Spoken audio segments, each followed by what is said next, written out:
L'histoire commence par une bataille. Une race habitant une planète se bat contre une autre. Un prisonnier crucifié est suspendu à une croix, sous le regard d'un commandant aux cheveux longs qui se tient à proximité. Il a parlé à l'homme sur la croix.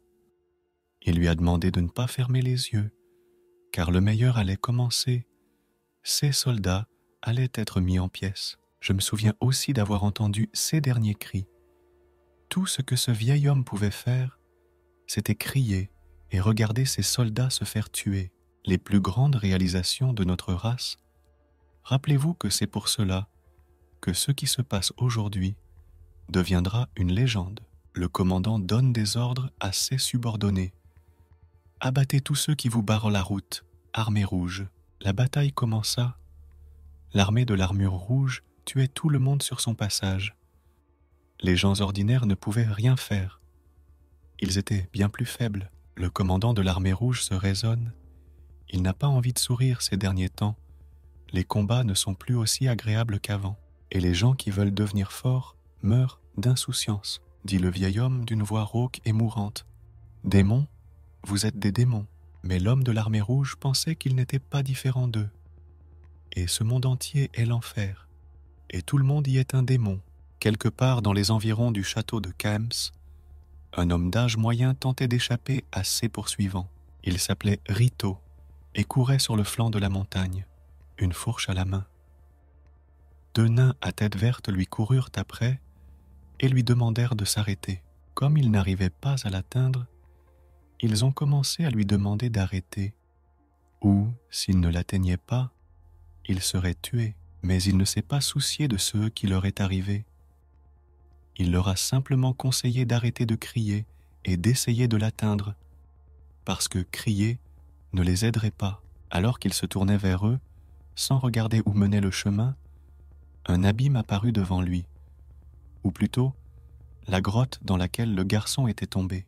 En s'approchant de la grotte, ils se dirent qu'il aurait dû regarder où il courait, mais qu'il était trop tard. Il fallait qu'ils descendent le chercher, sinon on leur couperait la tête à leur retour au château. L'un d'eux avait déjà décidé de descendre, mais l'autre a crié fort, a vu qu'il y avait un cocon de toile d'araignée. Apparemment, il s'agissait d'une grotte d'araignées lumineuse. Après la chute, l'homme a essayé de se relever et a commencé à errer dans la grotte. Il était battu et ne se rendait pas compte de l'endroit où il se trouvait.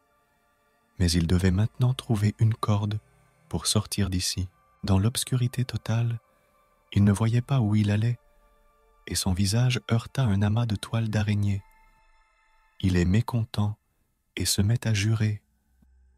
Il attira l'attention de la femelle araignée qui avait pris le contrôle de la grotte. Il pensait qu'il s'agissait déjà d'un cadavre, mais il devait décider qui descendrait pour récupérer le corps. Mais soudain, ils entendent quelqu'un derrière eux s'approcher d'eux. Et cet inconnu a coupé la tête de l'homme vert droit. L'assassin s'est avéré être le commandant en chef de l'armée rouge lui-même. Il l'a fait parce qu'un seul homme suffirait à obtenir des réponses. Elle se demandait pourquoi les serviteurs du château étaient là maintenant. Lilliput hésite et ne sait que dire. Il rassembla ses idées et répondit qu'un des esclaves échappés du château était tombé dans ce gouffre. Mais c'est le territoire des araignées scintillantes. Mais le chevalier ne comprenait pas pourquoi il s'en souciait tant. Il devrait être mort à l'heure qu'il est, et surtout un esclave pouvait être découvert par un autre. Mais ce que le nain s'apprêtait à lui dire l'effrayait encore plus. Il craignait la réaction du chevalier. Cet esclave poignarda le prince Romer dans l'œil avec une fourchette et s'enfuit. Le prince, furieux, ordonna qu'on le ramène vivant. Le chevalier rit de ce qu'il entend. Il n'arrivait pas à croire que ce garçon était devenu roi. Il ne pouvait même pas empêcher sa fourchette de le frapper. Le chevalier se calma et demanda si tous les autres chevaliers étaient arrivés au château, car le roi les avait tous convoqués d'urgence. Mais le serviteur n'avait pas de réponse. Il n'avait jamais entendu parler d'une telle chose. Il ne comprenait pas non plus pourquoi le roi lui-même venait dans son petit château. N'obtenant aucune réponse, le nain décida qu'il était temps de partir. Et quand il a commencé à reculer, le chevalier lui enleva la tête d'un seul geste, comme il l'avait fait avec le premier serviteur. Il s'est levé et a pensé qu'il devait aborder la question des araignées. parce que si une araignée femelle mord cet esclave, cela causera de gros problèmes plus tard. Et, sautant du rocher, il s'enfonça dans la grotte. Atterrissant sur le sol, il dépouilla immédiatement ses épées, se préparant à la bataille qui l'attendait. Il a été attaqué par de nombreuses araignées à la fois, mais il n'a pas eu de mal à s'en débarrasser. Il a démembré tous les monstres sans broncher. C'était la première fois qu'il voyait des hommes et des femmes au même endroit. Mais il n'a jamais trouvé l'esclave en fuite, probablement en train de se cacher. Un pouvoir inconnu se cachait dans son armure, une sorte de démon ou de fantôme. Il a demandé s'il pouvait manger des cadavres d'araignées. C'était son plat préféré. Il aperçoit un passage vers une autre partie de la grotte. Sans doute, le nid s'y trouve-t-il. Il a coupé tous les bourgeons pendant laissés par la femelle et les a ouverts. Là gisent les corps de personnes déjà mortes. Le sourire aux lèvres ont probablement été mordus par des araignées et morts de plaisir sous l'effet du poison. Mais il y a un problème. Il y a un cocon, déchiré de l'intérieur. Quelqu'un avait réussi à survivre. Le fait qu'il soit encore en vie et qu'il n'ait pas été vidé de son sang. En effet, il a été mordu par une araignée femelle. Elle s'est mise à crier dans toute la grotte. « Sortez ! Je sais que vous vous cachez derrière des rochers par ici. » Rito s'est rendu compte qu'il n'avait nulle part où fuir. Il était sûr d'être bientôt rattrapé. Rito s'est rendu compte qu'il n'avait nulle part où courir. Il était sûr d'être bientôt rattrapé. Le gars n'est jamais sorti. Alors le monsieur a dit que le compte à rebours était lancé. Il y avait 3 races dans ce monde. Les humains à la peau jaune, les nains à la peau verte, et la 3e était celle des elfes à la peau nue, des hommes comme ceux gentlemen, des prédateurs qui dominent ce monde. Après tout, c'est lui qui a pris la décision de sortir de sa cachette. L'elfe l'a même félicité d'avoir su évaluer la situation aussi rapidement, et il a demandé quel âge avait le garçon. Rito a répondu qu'il avait 15 ans, mais avant qu'il ne puisse continuer sa phrase, il reçut un coup d'épée juste au-dessus de ses yeux. Il s'écroule sur le sol. Il cria de douleur. L'elfe le priva impitoyablement de la vue. Mais le monsieur a vu que le gars commençait à chercher une issue avec ses yeux, a compris qu'il allait s'échapper et l'a quitté des yeux.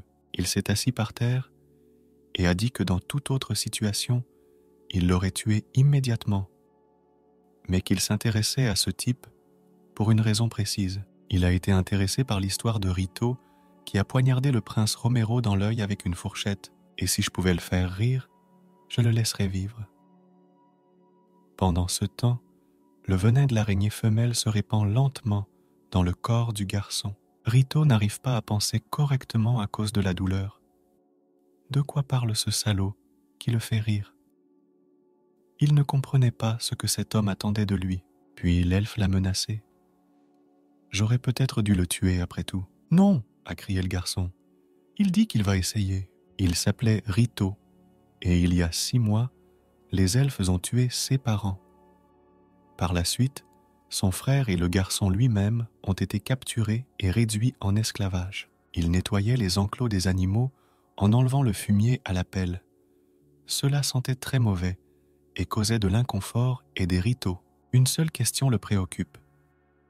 Quand pourrait-il rencontrer son frère? Il avait entendu dire qu'il avait été vendu à un autre homme et qu'il se trouvait maintenant dans un autre territoire. Alors qu'il nettoyait, quelque chose l'a frappé violemment à la tête, si violemment qu'il est tombé par terre. C'était un chien. Il a passé sa patte à travers les barreaux et a frappé le type. C'était le fameux Cerbère, le chien à 3 têtes. Il se lève et regarde le cochon. Il lui donna un nom, Samdol. Il pensait qu'il voulait aussi s'échapper de la cage. Puis il a dit « Je te laisserai sortir si tu ne me fais pas de mal. » Le serviteur du château, à la peau verte, voyant qu'il ne faisait rien, se mit à le gronder. « Pourquoi passes-tu toute la journée à nettoyer le chien? Bientôt tu seras en train de tondre le jardin. » Rito a répondu que le chien avait trop de déchets, un chariot entier déjà, et qu'il n'y avait aucune chance qu'il s'épuise. Le garçon a tenté d'expliquer qu'il mangeait toujours la même bouillie d'orge et qu'il ne pouvait pas bouger pendant longtemps, et qu'il attendait donc une autre nourriture, peut-être de la viande ou du poisson. Mais le serviteur se met à le frapper avec ses pieds. Il doit comprendre qu'il n'a aucun droit, et encore moins celui d'exiger une meilleure nourriture. Il n'est rien d'autre qu'un esclave ici. Cette histoire ne faisait qu'ennuyer le chevalier. L'ennui l'a poussé à se demander s'il ne devrait pas tuer ce type après tout. Je voulais plutôt entendre le moment où Rito a poignardé le prince dans l'œil avec sa fourchette. Et comment a-t-il pu s'approcher aussi près du prince, qui est toujours accompagné d'un chevalier de la garde? Le garçon a continué à raconter. Cet après-midi, une invitée est arrivée au château. C'était une grande aristocrate. Elle s'appelait Dame Bazori. Elle était venue voir le cochon du prince Romer. Lorsqu'il s'est approché de la cage, sa joie n'a connu aucune limite. Ses yeux se sont écarquillés et le sourire n'a jamais quitté son visage. Il y avait four personne dans ce coin. Lady Bazori, le prince Romer, le garde et le gars lui-même. Le prince se vante auprès de la dame de vouloir apprivoiser le cochon plus tôt et de l'amener à la cérémonie de couronnement. Rito passait par là et vit un visage familier. C'était le prince qui avait tué sa mère. Il était déjà prêt à le tuer, mais le garde a remarqué le passage de l'homme et l'a menacé de partir rapidement, faute de quoi il serait contraint de le tabasser. Rito avait un plan. Il allait s'échapper demain soir, mais il l'a changé brusquement à cause des circonstances. Son ennemi était juste devant lui. Il y avait un secret dans cet endroit que lui seul connaissait. Il y a quelques mois, le garçon prit des graines d'arbres dans le jardin et les planta dans le verrou qui recouvrait la cage du chien.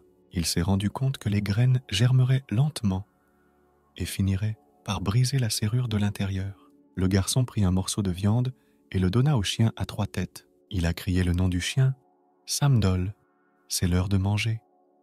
Et il a jeté la viande à ses gens.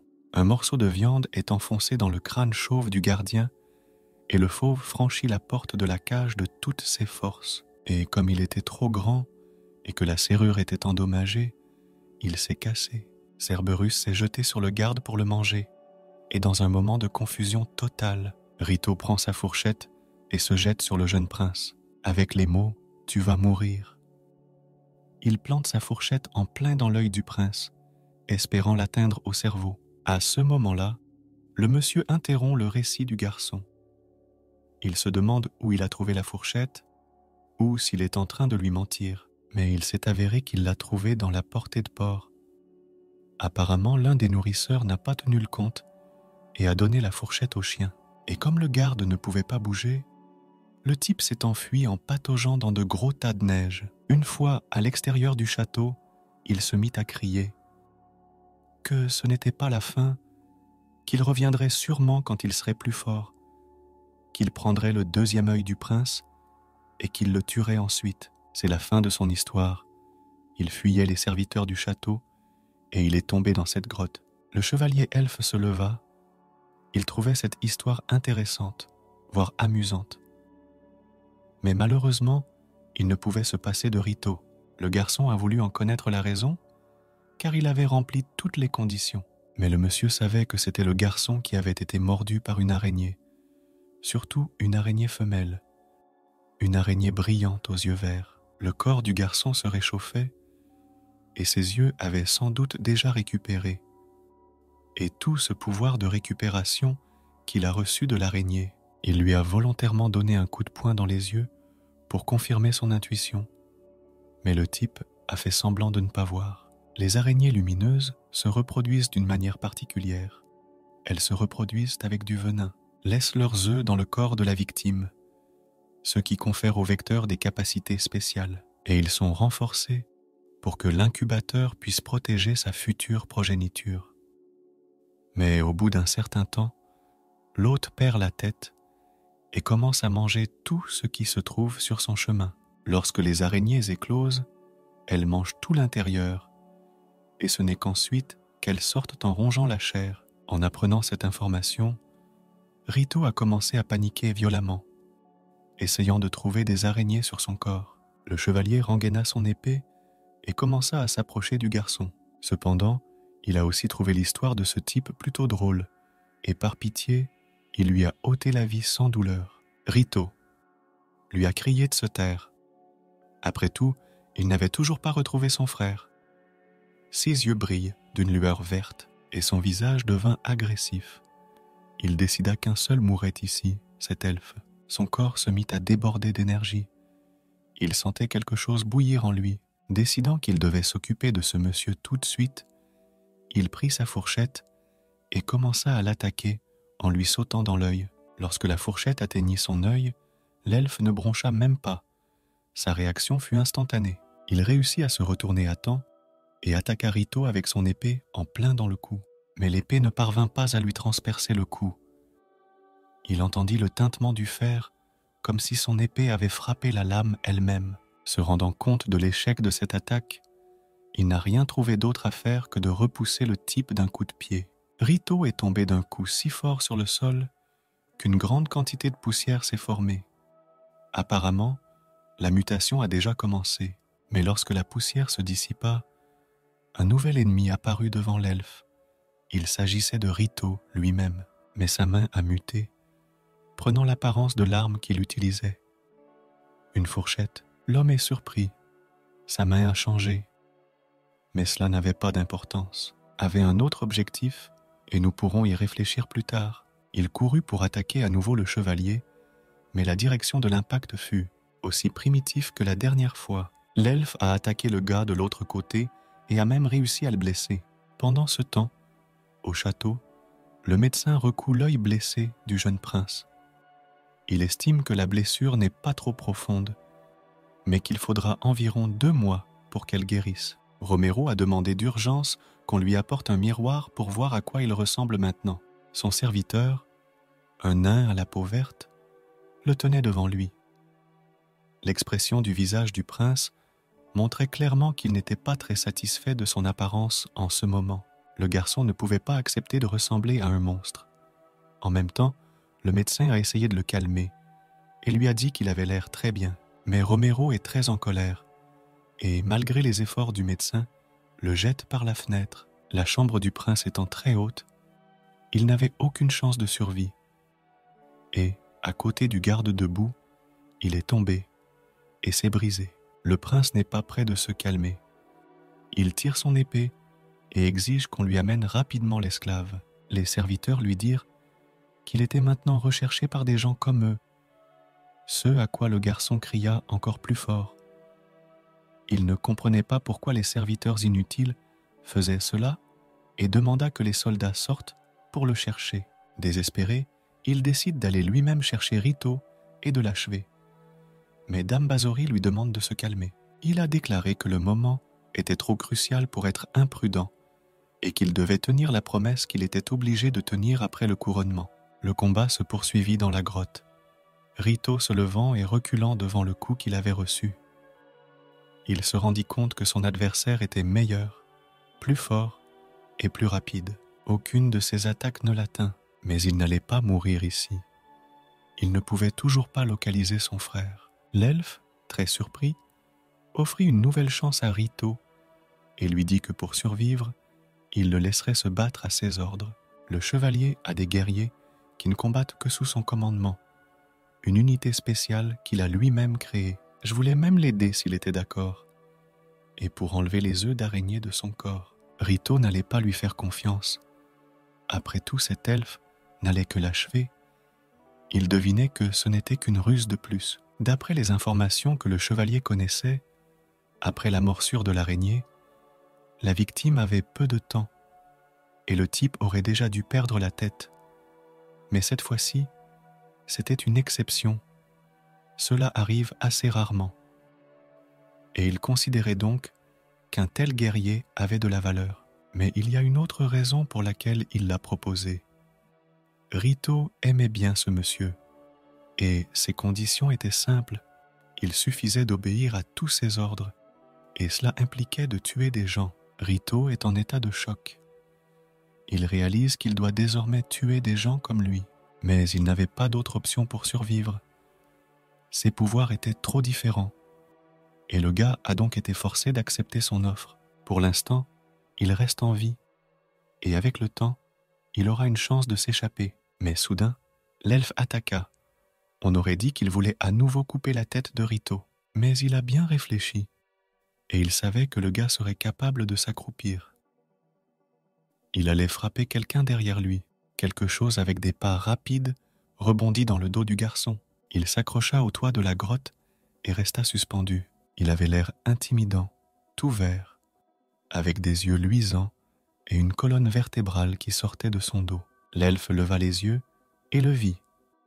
Il faisait partie d'un groupe d'assassins, les Stylets. Et d'après la situation, il avait une idée. Apparemment, c'est le prince Romero qui les a envoyés. Apparemment, il préparait quelque chose avec Dame Bazori. Mais l'elfe se contenta de sourire à l'expression de son visage et lui demanda « Penses-tu avoir la moindre chance de me tuer tout seul ?» L'assassin ne put lui répondre, car ses cordes vocales avaient été enlevées. Puis, dans l'obscurité, il entendit des renforts arriver, également un groupe, mais de combattants de rang inférieur. Ils n'avaient pas de conscience, mais servaient de chair à canon. Rito ne comprenait pas très bien ce qui se passait maintenant, mais c'était l'occasion de s'échapper. Le gars allait attendre que le chevalier commence à combattre les monstres, rester derrière lui, et quand il serait loin de lui, il s'enfuirait. Le monstre sans cervelle n'avait pas de main, mais des lames tranchantes. L'un d'eux décida de frapper l'elfe en premier, mais celui-ci esquiva le coup, et il coupa la tête du monstre. Les autres se sont précipités avec colère sur le chevalier, ignorant le garçon. Le garçon se rendit compte qu'il n'était venu que pour tuer cet elfe.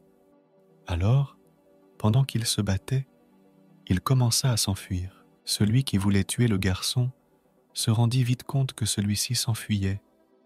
Mais il n'avait pas à s'inquiéter pour lui. Même s'il avait été mordu par une araignée femelle, sa cible était Kain Ballstein. C'était le nom de l'elfe. Ce monstre décida de se cacher dans l'obscurité de cette grotte.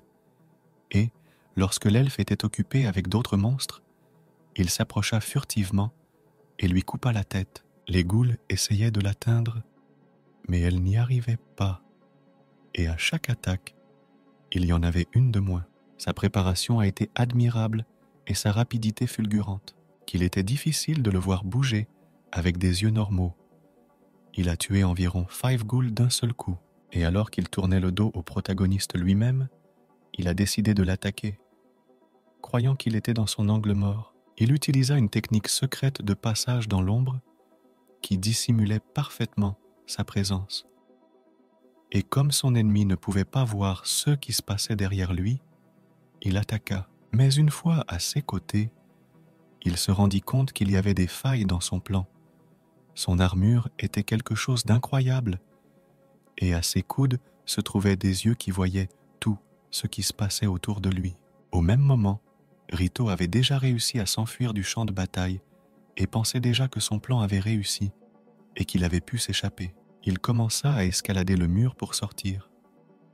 Sa première pensée fut de trouver un endroit où il y aurait des gens et un médecin qui le débarrasseraient des œufs d'araignée dans son corps. Ensuite, il poursuivrait son frère et deviendrait de plus en plus fort pour se venger une fois pour toutes de ce petit prince, de tous les elfes à la peau verte et à la peau bleue.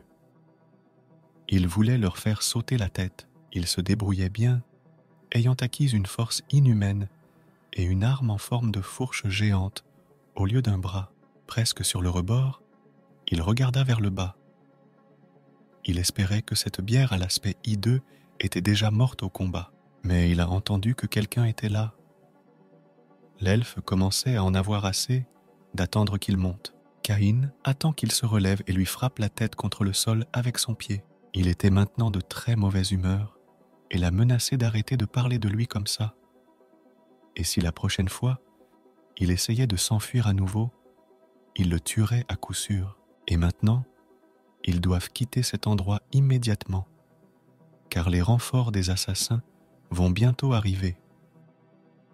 Et à partir de maintenant, l'enfant doit l'appeler son maître. Rito, avec beaucoup de colère sur le visage, lui a quand même répondu et l'a appelé maître. Le tueur au couteau, ce surnom a été gagné par l'elfe à cause de la façon dont il tuait les gens.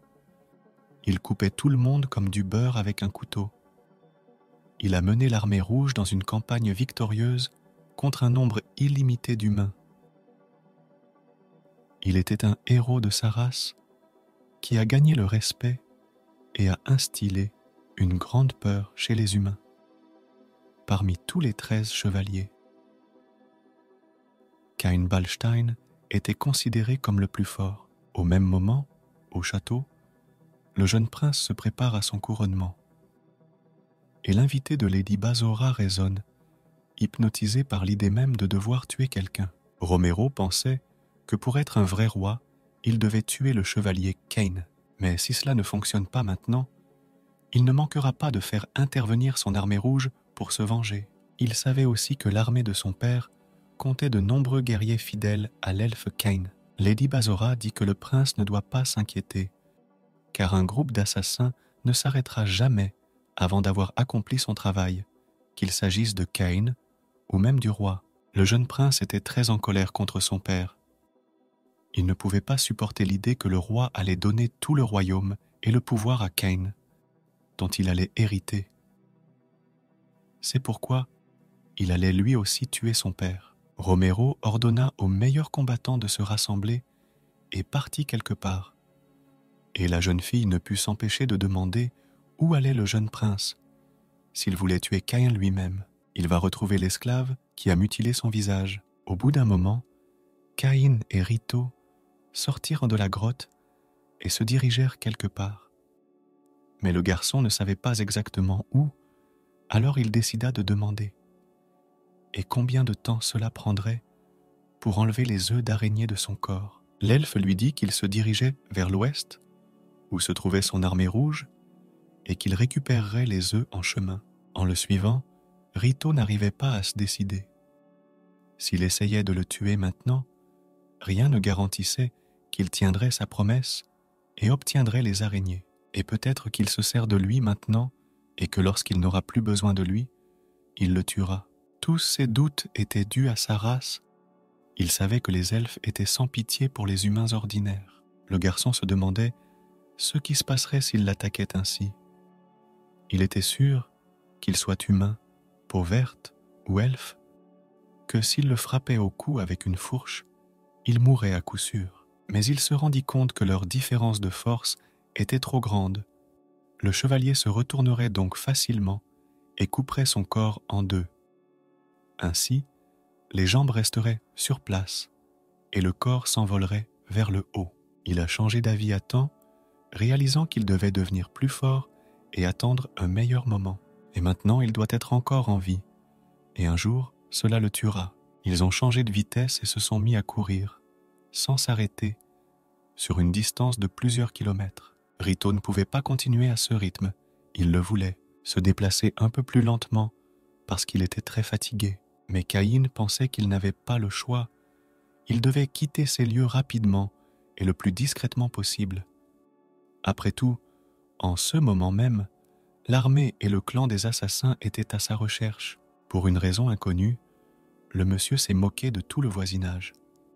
Son rire a résonné sur plusieurs centaines de mètres. Le garçon le regarde et se demande pourquoi il se contredit. Il dit d'être aussi silencieux que possible, mais de rire pour se faire entendre. Caïn a alors regardé devant lui et a vu l'endroit où se réfugier et se reposer. Lui-même ne se sentait pas bien.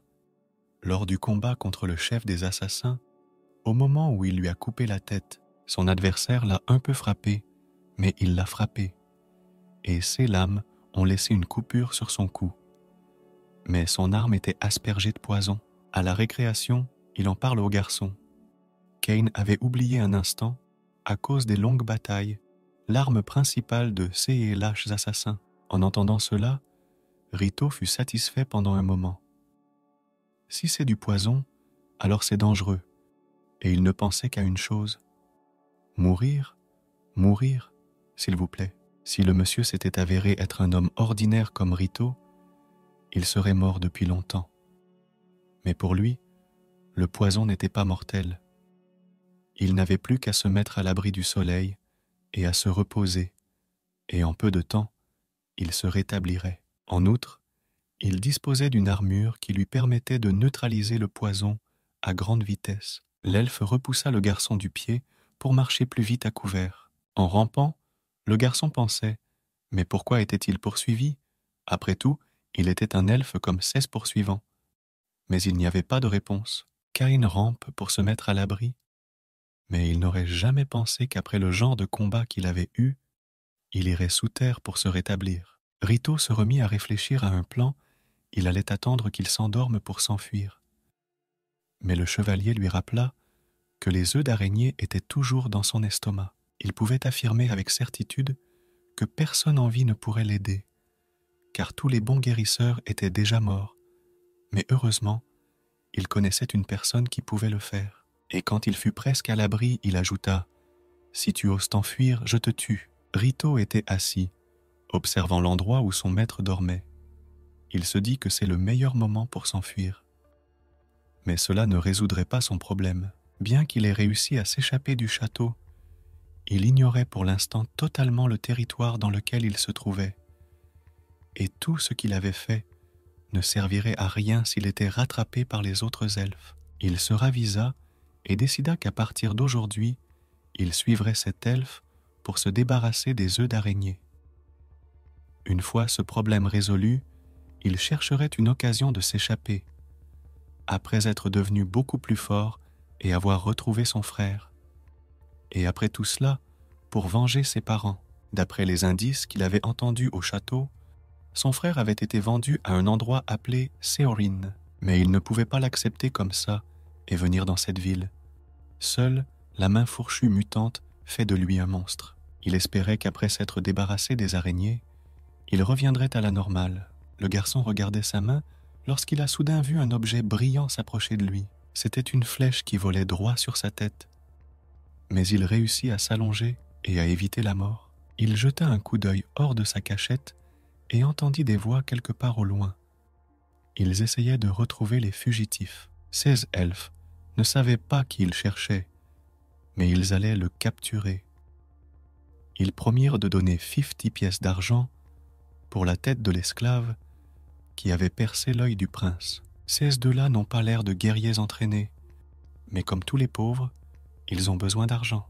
Cette race ayant une bonne ouïe, ils l'ont repéré grâce à ses soupirs et l'ont attaqué. Rito commença à s'enfuir de là, mais parmi les elfes se trouvait un archer qui le mit en joue et lui a tiré une balle dans la tête.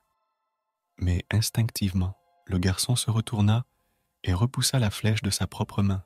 Les deux chasseurs ont vite compris qu'il avait été mordu par une araignée et qu'il avait muté. Ils n'avaient donc aucune chance de l'attraper vivant et devaient le tuer avant qu'il ne mute pour de bon. L'archer le visa donc une nouvelle fois, mais Rito parvint à esquiver une fois de plus. L'elfe ne comprenait pas comment il avait fait, mais lorsque le garçon a baissé la tête, il n'a pas du tout remarqué que son deuxième adversaire l'a devancé et l'a fait tomber d'un coup de pied à la jambe. Il s'est écrasé sur un arbre voisin, et lorsqu'il s'est décidé à se lever, une autre flèche a failli l'atteindre. Au même moment, un elfe armé d'une grande hache donna un coup si violent qu'il faillit avoir la tête tranchée. Mais Rito a réussi à rouler au sol sans être frappé par cette brute. Dans cette position, il a pu le poignarder dans la jambe avec sa fourchette géante. Alors que l'elfe hurlait de douleur, Rito put sauter loin de lui pour rompre la distance. Il lui serait difficile de combattre au corps à corps un homme aussi encombrant. Il ne pensait qu'au fait que Caïn lui avait promis qu'il serait en sécurité à ses côtés. Mais il venait de s'endormir. Il avait oublié l'autre archer et se concentrait sur le gars à côté de lui.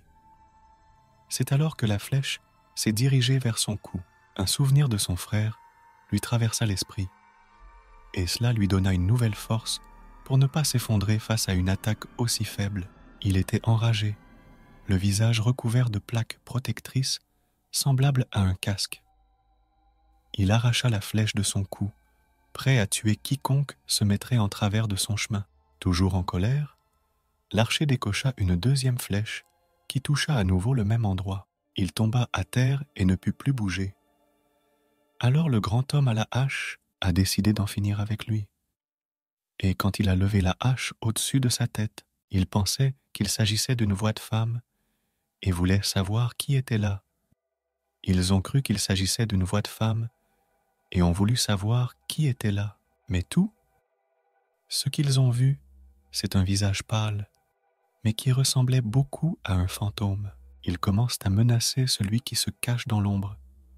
S'il ne se montrait pas, ils commenceraient à tirer. Mais sans attendre la réponse, l'archer décoche une flèche, espérant l'achever. C'est alors que le fantôme attaqua l'elfe avec une hache à toute vitesse, si vite que son compagnon ne vit pas où il disparaissait. Il se retourne pour voir où se trouve son partenaire, mais le tueur inconnu l'attendait dans l'ombre. À ce moment-là, alors que Rito était inconscient, il s'est mis à rêver du passé, de l'époque où les elfes étaient venus et avaient commencé à tuer ses parents. L'un d'eux a tiré les cheveux de sa mère, mais celle-ci a continué à résister et a laissé des blessures sur le bras de son agresseur avec ses ongles. Il a tout de même réussi à sortir et s'est mis à courir vers ses enfants, et à ce moment-là, le jeune prince Romero la poignarde dans le dos avec son épée, et sa mère meurt ainsi sous ses yeux. Le garçon s'est réveillé de ses émotions. Il était toujours allongé dans la neige, et un chien lui reniflait la tête. Il fut immédiatement surpris, non préparé à la vue d'un cerbère à côté de son visage. C'était Samdol. Le chien n'allait pas le manger, au contraire. Il le considérait comme son compagnon et commença immédiatement à le lécher. Rito se rappelle comment il est arrivé ici et pourquoi il était inconscient. Se leva pour regarder autour de lui, sans se rendre compte de ce qui était arrivé à ses agresseurs. Mais ces deux-là étaient morts. Le cerbère s'était occupé d'eux. Il a regardé le chien et lui a posé une question. « C'est toi qui as fait ça? Tu les as tués ?» Mais les crânes démoniaques dans sa tête répétaient les phrases que Rito lui avait dites autrefois. « Maintenant, tu t'appelles Samdol, et je te libérerai si tu ne me fais pas de mal. » Six voix venaient de là, copiant complètement la voix du garçon.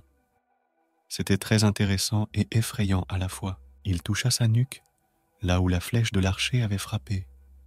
La blessure était déjà cicatrisée, tout comme la force qu'il avait reçue de l'araignée. Puis, il a redemandé au chien s'il voulait l'accompagner, s'il n'avait pas d'autre endroit où aller. Le garçon se retourna et montra avec ses doigts l'endroit où il campait.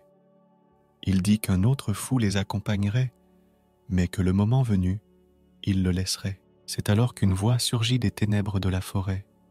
La voix de Kane le fou, un cerbère qui suit un homme. « C'est très drôle », a-t-il déclaré. Rito est immédiatement troublé. Il commence à s'excuser d'avoir bien compris. Il allait s'enfuir. Mais Caïn a compris ce qui s'était passé. Il a vu qu'il s'agissait de chasseurs d'êtres humains, qui ne gagnaient de l'argent qu'en capturant des gens ordinaires et en les vendant comme esclaves. Il admirait le garçon pour sa capacité à survivre même dans un combat avec un chasseur. Cerberus n'aimait rien de ce gentleman et commença à lui grogner dessus de façon agressive. Mais lorsqu'elle le regarde droit dans les yeux, quelque chose change immédiatement en lui. Cerbère a connu la plus grande peur de sa vie, et dans la même seconde, il s'est transformé en chiot aboyant affectueusement. Rito s'est approché de lui pour savoir ce qui venait de lui arriver et pourquoi il était devenu si petit. Mais Caïn a expliqué que c'est un instinct qui fait que lorsqu'un cerbère rencontre un adversaire supérieur en force, il se fait tout petit, tel un symbole de soumission, sous peine d'être tué. Mais cela s'appliquait aussi aux humains, quelle que soit la race de leur adversaire. À cause de la différence de force, le cerbère deviendrait toujours petit. Le Caïn était heureux qu'il soit avec eux, car le chien est assez habile et leur a conseillé de bien s'entendre avec lui. C'était l'aube, l'homme marchait et réfléchissait. Il s'est rendu compte qu'il en savait trop peu sur son maître pour pouvoir s'échapper. Il devait rassembler plus d'informations et élaborer un plan d'évasion. Et il a commencé à lui poser des questions pièges. Il lui a demandé si elle avait peur du soleil. Il a demandé cela parce que dans le château, tous les serviteurs commençaient à travailler après le coucher du soleil. Des rumeurs circulaient également dans sa ville natale, selon lesquelles, si un elfe était frappé par la lumière du soleil, il aurait été brûlé vif, mais il voyait maintenant que ce n'était pas du tout le cas. Caïn pensait le contraire, croyant que cette rumeur avait été inventée par ceux qui les craignaient. Mais malgré sa soif de sang, il aimait l'éclat du soleil, car les ombres ne vont pas bien dans ce monde. Rito a décidé d'être méchant et a commencé à montrer son majeur derrière son dos. Mais c'est comme s'il avait tout vu et que sa main était portée à son visage pour frapper à nouveau. Mais non, il s'est accroupi et leur a dit de s'asseoir aussi, qu'il voyait une menace imminente quelque part devant lui. Quelque part au loin, on aperçoit une tour, un poste de garde. Le terrain devant lui était plat et dépourvu d'arbres, ce qui permettait de se cacher et de passer inaperçu. Il n'avait pas le choix, il fallait aller vers l'ouest, et c'était le chemin le plus court. Rito pensait que cela valait la peine de détruire le poste et tous les gardes. Mais ce n'était pas un bon plan. Il y a fort à parier que toute la garde royale le traque, et qu'en cas d'attaque, elle utilisera les marques pour faire venir des renforts. L'essence de l'adresse au tir était qu'un sifflet était accroché à la flèche, et que, lorsque l'archer la lâchait, il marquait par le son la direction, et même presque l'emplacement exact de la cible. Si cela se produit, un groupe d'assassins et de soldats leur tombera dessus, ce qui mettra en danger le Rito lui-même. Caïn fait une moue perplexe et se tourne vers le gars avec les mots. Nous sommes allés trop loin pour faire demi-tour. Le visage du garçon montrait clairement que le plan d'action suivant n'allait pas être le plus sûr. Il a envoyé Rito pour les distraire. Le gaz en bas a commencé à appeler à l'aide. À ce moment-là, les nains à la peau verte étaient à leur poste, et l'un d'eux dormait, tandis que l'autre surveillait le quartier. L'arbalétrier réveille son compagnon et lui demande de vérifier qui s'est approché d'eux. Le garçon demande alors à ne pas être abattu et avoue qu'il est un esclave du château et qu'il est perdu. Mais l'arbalétrier se méfie immédiatement. Il pense que ses paroles ressemblent à des mensonges. Son compagnon lui proposa alors d'être plus indulgent et de l'héberger. Il pourrait les récompenser et leur donner de la viande, car leur service serait bientôt terminé. C'est alors que Rito entendit ce qu'ils disaient. Ils allaient ouvrir les portes pour qu'ils puissent s'approcher d'eux. Le plan de Caïn consistait à les tromper pour s'approcher. Après tout, s'il prétendait être un esclave du château, il ne se ferait pas tirer dessus, et une fois que c'est fait, laissez-le s'occuper d'eux. Et peu importe s'il les tue ou s'il les assomme, mais Rito était très inquiet au sujet de son bras mutant. Il devinait que s'il le voyait, il lui tirerait certainement dessus. Le chevalier lui proposa alors de le transformer à nouveau, mais le garçon ne savait pas comment faire. L'elfe lui dit que tous ceux qu'il connaissait et qui avaient été mordus par des araignées savaient le faire. Rito ne savait pas comment faire, mais il a essayé et essayé de toutes les façons possibles, mais rien ne se passe. La main est restée en forme de fourchette. Caïn fait alors une chose très étrange et dangereuse. Il tire son épée et coupe instantanément quelques cheveux sur la tête du garçon. Le gars était en état de choc. Il ne savait pas pourquoi il avait fait ça. Et le cerbère s'est dressé devant lui, défendant son maître, et s'est mis à aboyer. L'elfe regarda alors le chien et fit une grimace d'indignation. Samdol se rend compte de son impuissance dans cette situation, baisse la tête et gémit un peu. Caïn a paniqué et lui a dit que sa tête était en désordre et lui a donné du temps pendant qu'il lui faisait une nouvelle coupe de cheveux pour que sa main redevienne normale. Mais s'il ne le fait pas, cela le tuera. Rito a redoublé d'efforts et a reçu des menaces de mort, et sa main est devenue humaine. Caïn a alors fini de lui couper les cheveux et a décidé qu'il était temps de lui couper le bras. Mais le garçon l'a laissé et a montré que son bras allait bien. Cet elfe fou n'a pas raisonné comme les autres. Il a délibérément mis le gars dans une situation extrême pour s'en sortir. Son approche était peu orthodoxe. Rito monta au sommet de la tour pour les rencontrer et ils commencèrent à lui poser des questions. Comment était-il sorti du château? Était-il possible qu'il se soit échappé? Il est un peu nerveux. La sueur coule même sur sa joue, mais il se ressaisit et raconte comment il s'est retrouvé ici. Il était en train de réparer un mur du château et en un instant, il s'est retrouvé dans la rivière. Il semble que le garde se soit douté de quelque chose. Son regard a changé. Il a commencé à regarder le gars sous son front, mais ensuite, il a beaucoup ri. L'histoire l'a amusé. Il se rendit compte de la chance qu'il avait eue de ne pas mourir à ce moment-là. Il lui promit de le ramener au château dès la fin de son service. Mais pour l'instant, il valait mieux ne pas bouger. Caïn continua à s'asseoir à couvert et à observer de loin. Il se rendit compte qu'il n'y avait aucun moyen d'obtenir cette flèche sans tuer les gardes. Dans ce monde sans pitié, celui qui survit est celui qui est capable de prendre la vie d'un autre de sang-froid. J'étais très excité. Je voulais voir si ce type pouvait survivre à cet enfer. A-t-il le potentiel de devenir un démon? L'arbalète était chargée de la même flèche que le sifflet. Rito la regarda et essaya de réfléchir à un plan sans effusion de sang. Mais il n'y avait aucune chance de réussir, même sans se battre. Quelqu'un allait être blessé de toute façon. Il rassembla ses pensées et voulut les tuer tout de suite. Mais il n'avait jamais pris de vie auparavant, et il avait des doutes quant à sa capacité à le faire pour la première fois. Six pensées le tiennent en haleine. Il doit les repousser. Sinon, s'il ne les tue pas, c'est lui qui finira par mourir. Mais soudain, l'arbalétrier a décidé de discuter avec son partenaire pour connaître l'âge de sa fille. Il s'est avéré qu'il s'agissait d'une petite fille de 2 mois. À un moment donné, l'homme a commencé à envisager de les tuer. Mais ce qu'il a entendu l'a décidé à les tuer. Le gobelin se dit que, même s'il s'agit de sa fille, c'est une autre bouche à nourrir. Et si j'avais su avant, je serais allé au combat, là-bas, en tuant des gens. J'aurais gagné de l'argent. Il ne pouvait pas oublier que c'était eux qui avaient tué sa famille. Bâtards verts, bâtards bleus, peu importe. Ils sont tous anti-humains. Il ne s'agirait donc pas d'un meurtre, mais d'une vengeance. Il a transformé sa main et tua le premier gobelin d'un seul coup. L'arbalétrier n'eut pas le temps de s'en apercevoir, a automatiquement pointé l'arme sur l'esclave, mais ce dernier a réussi à la lui arracher des mains. Il a même contre-attaqué Rito, en lui donnant un coup de pied en plein visage, ce qui l'a fait reculer.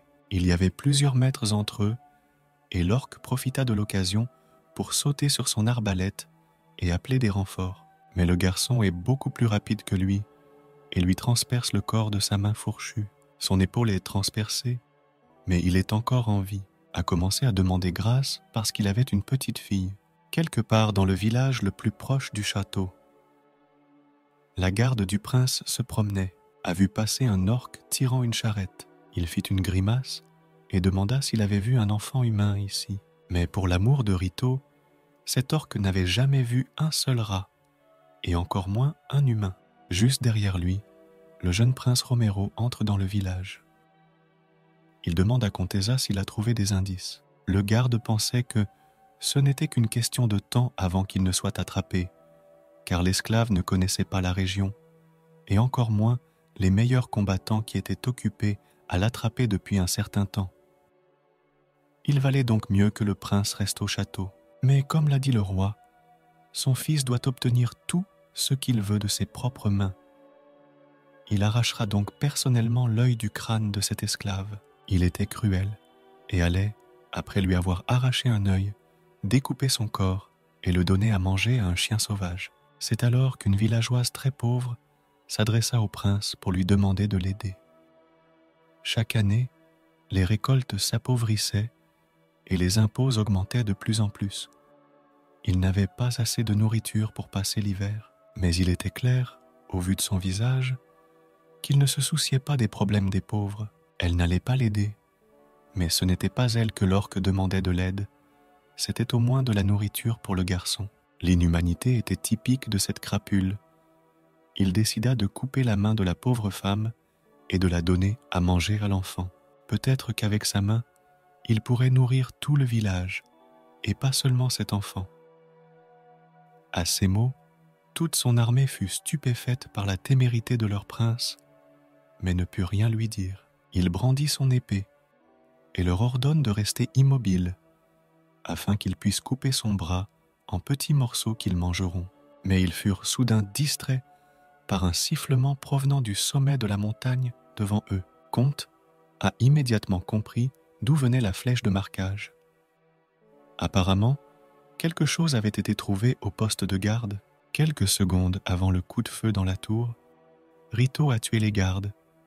Mais dès le début, il n'a pas pu l'accepter. Qui a tué ces deux hommes? Mais après avoir pris sa décision, son visage est devenu assoiffé de sang. Il se moquait des cadavres, car c'est de lui que les orques étaient nés. Soudain, il entendit le son d'un parchemin, mais ne comprit pas tout de suite de quoi il s'agissait. Il regarda dehors et vit 2 autres orques. Ils virent qu'il y avait quelqu'un d'autre au poste de garde et tirèrent une flèche. Rito s'est immédiatement caché derrière la clôture, espérant qu'il ne l'avait pas remarqué. Rito s'est immédiatement caché derrière la clôture, espérant qu'il ne l'avait pas remarqué. Le garçon décide de jeter un coup d'œil lorsqu'il entend d'autres sons inintelligibles. Caïn s'approcha par derrière et les tua. Mais il était trop tard. Tous les gardes alentours avaient manifestement entendu le sifflement de la flèche. Rito descendit et courait déjà vers l'elfe. Il ne comprenait pas pourquoi ces types étaient ici. Mais il n'avait pas de chance. Apparemment, c'était l'autre équipe qui était venue travailler. Maintenant que les soldats suivent leur chemin, après le signal d'alarme, ils devraient sortir d'ici plus rapidement et rester ensemble. Caïn se tourna vers Rito et dit enfin « Bienvenue en enfer, petit diable ». Ils accélèrent leur allure et tentent de quitter les lieux en premier. Une jeune orque passe par là et aperçoit les coureurs. Rito avait du mal à suivre Caïn. Son physique n'était pas à la hauteur de celui de l'elfe. Il se demandait jusqu'où ils allaient devoir courir. Ce à quoi le chevalier répondit qu'au-delà de ce canyon se trouvait une forêt qui ferait une excellente cachette. Le gars a commencé à se plaindre qu'il avait besoin d'une pause, qu'il avait la nausée et qu'il pensait déjà que les araignées commençaient à sortir de l'intérieur. Mais sans rien dire, l'elfe l'a attrapé par la chemise et l'a jeté du haut de la falaise. Caïn sent la présence de quelqu'un à proximité. 6 poursuivants sont par là. Ce n'étaient pas des soldats, comme le pensait Rito, mais un autre groupe d'assassins, et ils ne tarderaient pas à attaquer.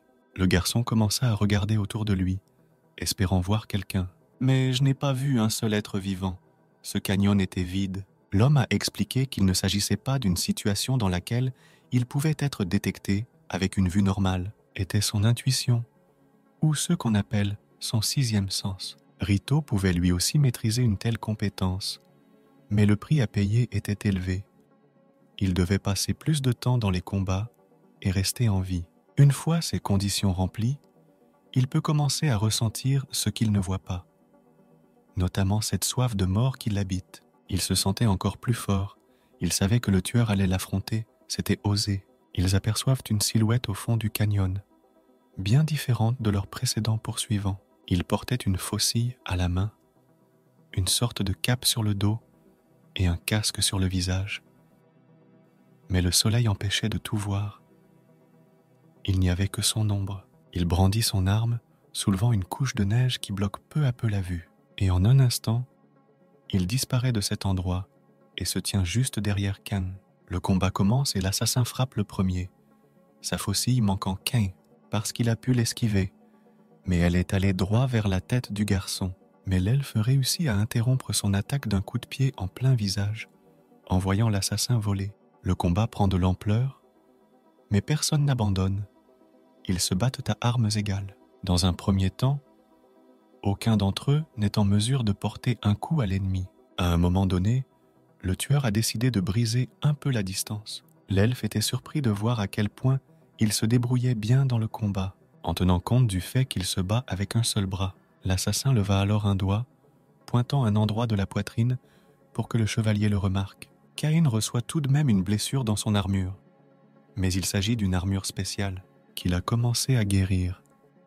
Mais il était clair que l'effet de guérison devait être plus rapide. En raison de la neutralisation du poison, l'armure a perdu sa force. Rito continuait à rester en dehors du combat et se disait qu'il n'y avait rien de mieux que de rester plus longtemps avec ce fou. D'autant plus qu'il pourrait acquérir des compétences utiles en le suivant. Il commença à se transformer pour impressionner son maître, pour montrer l'habileté qu'il avait acquise en tuant ses 2 gardes de rang inférieur. Le garçon a commencé à crier qu'il courait déjà pour l'aider, mais Caïn s'est mis en colère et a menacé de le tuer personnellement s'il intervenait. Alors il lui a dit de rester immobile dans ce coin. Rito s'est assis et a commencé à discuter avec le petit chien. Ce salaud de fou ne veut pas le laisser l'aider, alors restons assis tranquillement. Le petit chien n'a fait que répéter les mots bâtard fou. Il observa le combat et réalisa que son maître allait finalement gagner, mais il avait déjà reçu 4 coups. Caïn frappa fort, faisant tomber l'assassin à la renverse. L'elfe répéta les mêmes gestes que précédemment. Il commença à pointer du doigt son armure. Pourtant, elle a réussi à l'endommager.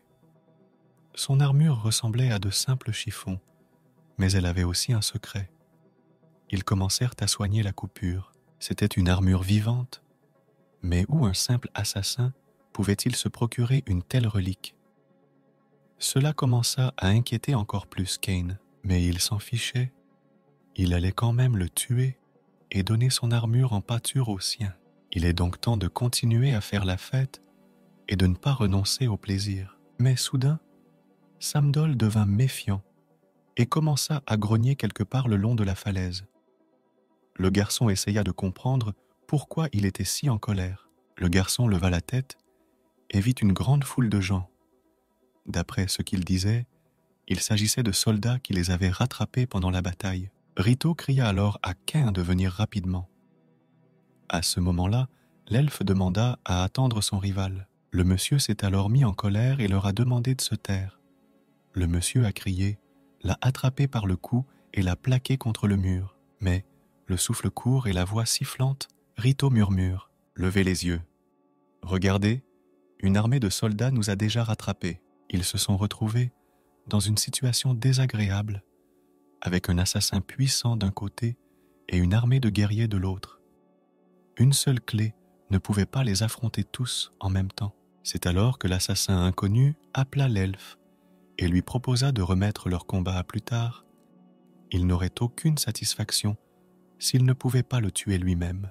Il s'est avéré que l'étranger pouvait parler, ce qui a beaucoup surpris le gentleman. Mais ce qui l'a encore plus surpris, c'est la noblesse de sa façon de parler. Assassin pensait que tous deux avaient des péchés de la même manière et que le seul moyen d'être pardonné par le Dieu tout-puissant albino était de mourir. Finalement, le chasseur souhaita être encore en vie, attendant leurs retrouvailles imminentes, et disparaissent soudainement. L'un des orques de l'armée du prince avait un télescope dans les mains, et, dès qu'il aperçut les fugitifs, il commença à informer le prince qu'il avait découvert les criminels. Romero prend un télescope pour vérifier par lui-même ce qu'il dit. Mais d'emblée, il ne voit rien, car il l'a mis sur son œil qui a été crevé. Passant l'appareil dans l'autre main, il commença à scruter l'endroit près de la rivière. Il y trouva l'esclave qui lui avait volé son œil et qui lui montrait son majeur, et à côté de lui, un homme en armure rouge. Le prince sut immédiatement qu'il s'agissait de Cain. Il était choqué. Il ne comprenait pas pourquoi l'elfe était encore en vie et ce que faisaient ces meurtriers. Comte se tourna vers son prince, attendant un ordre, mais réalisant aussi que la présence de Cain les mettait en position de perdants et qu'il devrait appeler des renforts pour s'occuper de lui. Mais Romero ne pouvait pas reculer. S'il fuyait dans cette situation, toute son armée et ses subordonnés le considéreraient comme un lâche. L'armée du prince comptait un grand nombre de soldats et 2 chevaliers. Il était donc sûr de sa victoire. Et s'il terminait Cain maintenant, personne ne pourrait se moquer de lui. Il donna l'ordre à ses subordonnés de descendre. Comte, en tant que combattant, se rendit compte qu'il n'avait aucune chance contre le meilleur des 13 chevaliers. Mais il ne pouvait pas désobéir à l'ordre. Les orques verts prirent une grande arbalète munie d'un crochet de chat et d'une énorme corde et tirèrent vers le bas. À l'aide d'un équipement spécial, ils ont commencé à descendre la corde, et le premier à le faire a été Comte. Bien qu'il puisse livrer bataille à cette armée, Cain a décidé de s'enfuir d'ici, car si une partie de l'armée est ici, les renforts ne seront pas loin. En ce moment même, quelque part dans les terres de l'Ouest, un orque vert était assis sur une falaise. Un orque vert était assis sur une falaise, mais il avait l'air très robuste, pas du tout comme les serviteurs du château. Un homme vêtu d'un costume inhabituel, en forme de meule de foin, s'est approché de lui et lui a demandé s'il était vivant. Mais il se reposait après un combat très difficile.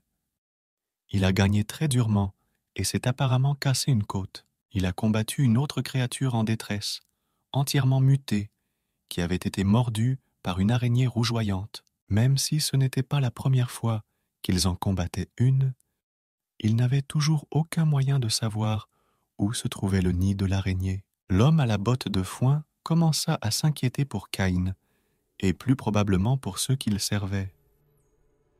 6 paroles inquiétèrent également l'orque vert, car 9 prédictions sur 10 de son ami avaient tendance à se réaliser. Il proposa plutôt d'aller demander de l'aide à l'elfe, mais l'homme avait envoyé l'un des siens, un certain Yara, il y a quelques jours. Dans une forêt sombre et dense, l'armée du roi vert errait à la recherche de fugitifs. Ils ont passé beaucoup de temps à chercher, mais pour l'instant en vain. Romero a rassemblé la majeure partie de son armée pour se venger d'un esclave.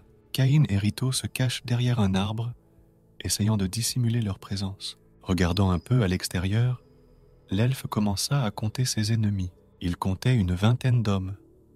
Cortez et le prince Romero se trouvaient également dans cette forêt. Je ne l'avais jamais vu en personne, et il s'est avéré que c'était en fait un garçon, ce qui l'a même fait sourire un peu. Quelque part dans la foule, il aperçut un gardien redoutable et, à son sens, dangereux. Il était entièrement revêtu d'une armure métallique et portait une arme de grande taille. Son visage était très étrange, comme si sa peau avait été étirée sur son armure. Ses yeux étaient exorbités et l'ensemble était très effrayant. Samdol s'agite un peu et commence à grogner. Rito tente alors de le calmer, mais ce n'est plus la peine. Caïn a appelé le garçon, l'a appelé Fourchette et lui a dit de se préparer. Le gars avait peur. Il pensait que c'était trop dangereux. Après tout, il y avait plus de 20 orques et un elfe contre eux. Le prince Romero porte son attention sur une voix étrange, quelque part dans les profondeurs de la forêt. Caïn sortit de sa cachette et se mit à crier sur le jeune prince. « Rosemary, voulais-tu vraiment me tuer? Avais-tu si peur de mon influence grandissante ?» Et l'elfe commençait à l'énerver lui aussi. Il disait qu'il serait très surpris de savoir qu'un lâche comme lui se tenait devant lui en ce moment. Le prince n'en peut plus et promet que celui qui ramènera sa tête sera récompensé par 1000 pièces d'argent. Tous ceux qui se trouvaient près de lui se sont précipités pour attaquer un Caïn. Le premier guerrier attaqua, mais en vain. L'elfe la transperça de son épée et la souleva au-dessus de sa tête. Immédiatement derrière lui, des archers tirent des flèches, mais le chevalier s'en protège avec le corps d'un fantassin mort, et il regardait ses victimes d'un air très sournois. En regardant tout cela, cet horrible garde qui était encore avec le prince s'est mis en colère et a soufflé beaucoup de vapeur par le nez. Rito observait son maître fou de derrière l'arbre et réfléchissait déjà à ce qu'il devait faire. S'il pouvait le tuer, ils étaient trop nombreux. Il aurait peut-être dû s'enfuir, mais lorsqu'il aperçoit le prince Romero, il ne pense plus à s'enfuir, car si le maître meurt, que va-t-il faire des œufs d'araignée qu'il porte en lui? Le garçon ne put contenir ses émotions et se jeta à son tour dans la bataille, visant directement le prince pour venger la mort de sa mère et le tuer. Romero commence à douter et la sueur coule sur son visage. Il n'arrive pas à croire que sa grande escouade n'est pas suffisante pour tuer qu'un à elle seule. J'avais un plan de rechange au Céas où les choses tourneraient mal. Je m'enfuirais. Soudain, il remarque un garçon qui court vers lui. Puis son garde-comte lui dit de s'en tenir au prince derrière lui, qu'il s'occuperait de lui lui-même. Il pouvait être dangereux, car il avait été mordu par une araignée lumineuse. Mais le prince lui ordonna de se taire, qu'il s'occuperait lui-même de lui et lui arracherait les yeux. Il commença à avancer vers lui. Il était sûr de sa victoire. C'était un simple esclave qui avait pu lui voler son œil, simplement parce qu'il avait été pris au dépourvu. Il devait le faire lui-même, car dans l'avenir, il serait le roi de tous les elfes. La confiance de Romero dans la victoire était sans faille, car il était un épéiste né qui n'avait pas d'égal. Mais, pris au dépourvu par la vitesse et la force dont le garçon araignée était doté, il esquiva l'attaque du prince et lui transperça l'autre œil avec son énorme fourchette. Romero tombe au sol et commence à hurler de douleur. Il lui a crié de ne pas s'approcher de lui, où il le tuerait pour de bon. Rito, désespéré, se mit à narguer le prince sans yeux, se préparant à le tuer et posant des questions qui rendirent Romero encore plus furieux. « Es-tu vraiment blessé ?» demanda-t-il. Mais ce n'était rien comparé à sa douleur. La douleur de la perte de ses parents, de ses amis et de ses voisins. La douleur physique de Romero n'était pas comparable à celle-ci. Il profite de la panique du prince et décide de porter le coup de grâce. Il vise directement le cœur, mais Comte surgit de nulle part et dévie l'attaque avec un de ses coups de poing. L'attaque de l'homme est la repoussée de quelques mètres. Le garde s'accroupit auprès du prince pour s'enquérir de son état.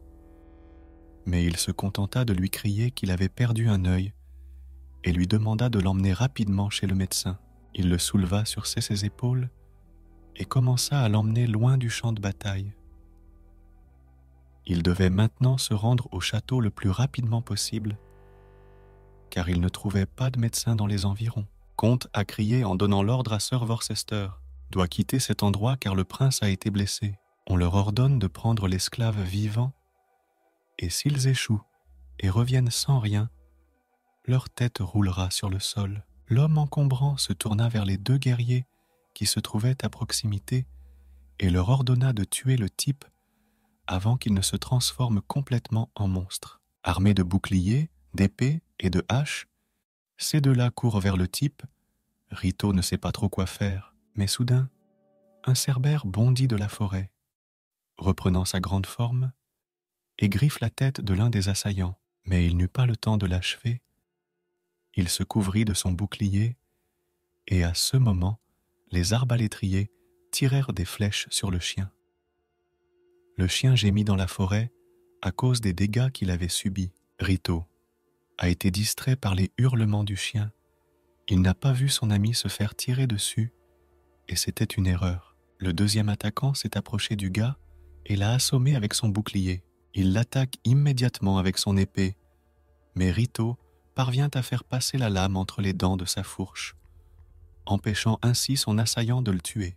Mais il ne put tenir aussi longtemps, et la pointe de l'épée commença à entamer lentement la peau de son visage. Mais soudain, cet accès de rage lui donna une grande force, et sa fourche devint plusieurs fois plus forte que cette épée. Il brisa la lame en morceaux.